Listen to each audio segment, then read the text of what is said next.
Welcome back.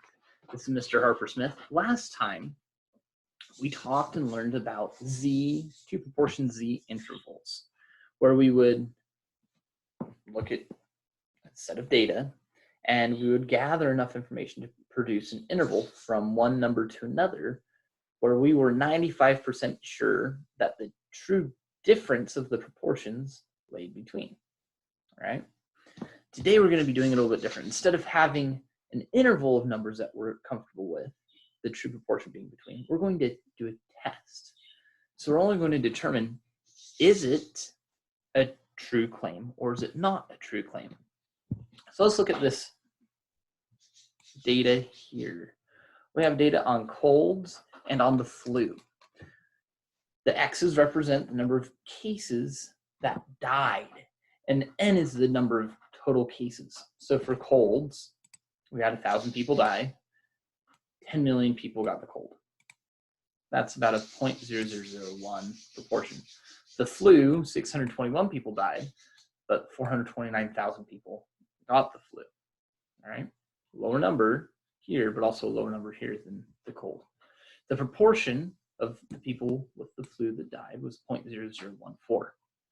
So we can see the proportion for people that contracted the flu was higher, but is it statistically higher? Is it really important, or is it just a fluke based on the data? Well, let's set up a test. Are the proportions actually the same for the population, or are they different? Well, if we're going to say that they are the same, we would write P1 is going to be equal to P2. Okay? You put a hat on it, but I can't do that with this program. Ha.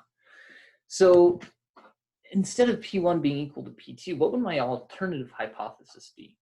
Well, my alternative hypothesis would be that P2 is actually greater than P1.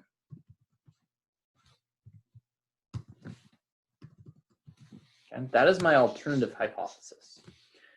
It's now our job to figure out which is true, the null or the alternative.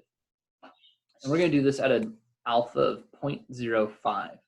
So if we get a p-value that is more than 0.05, then we keep our null hypothesis. However, if the p-value is less than 0.05, we're going to reject the null and keep the alternative hypothesis. So let's get our calculators. This doesn't require any formulas or anything. We're just going to use a calculator for this. Turn on your calculator. We're going to go to stats. Now, if you need to pause at any time, you can. I'm going to go to stats, go over to tests. And since these are proportions, we need to look for the one that says to proportion z-test. If these were averages, then we use a to sample z-test. Here we go. Now, I've already got the numbers plugged in. We have 1,001 for x1, 10 million for n1, 621 for x2, and 429,000 for n2. It doesn't ever ask for the proportions, because isn't it able to calculate the proportions on its own if it knows x1 and n1? Just saying.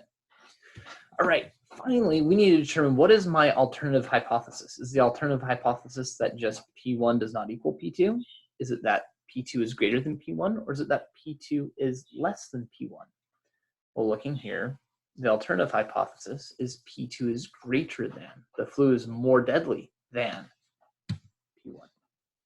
Okay, so we come down, we're going to calculate, and we get all this wonderful data. Given that we want P1 to be less than P2 as our alternative hypothesis, in order for this to be false, in order for us to keep our null hypothesis, we would be looking at 69 standard deviations away from the mean, or from the proportion in this case.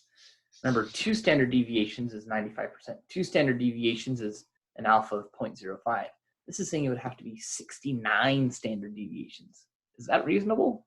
That is not reasonable. So if we look at the p-value is straight up 0. No decimal even. Is 0 less than 0.05? Yes, it is definitely less than 0.05. So we reject our null hypothesis, and we will keep the alternative hypothesis.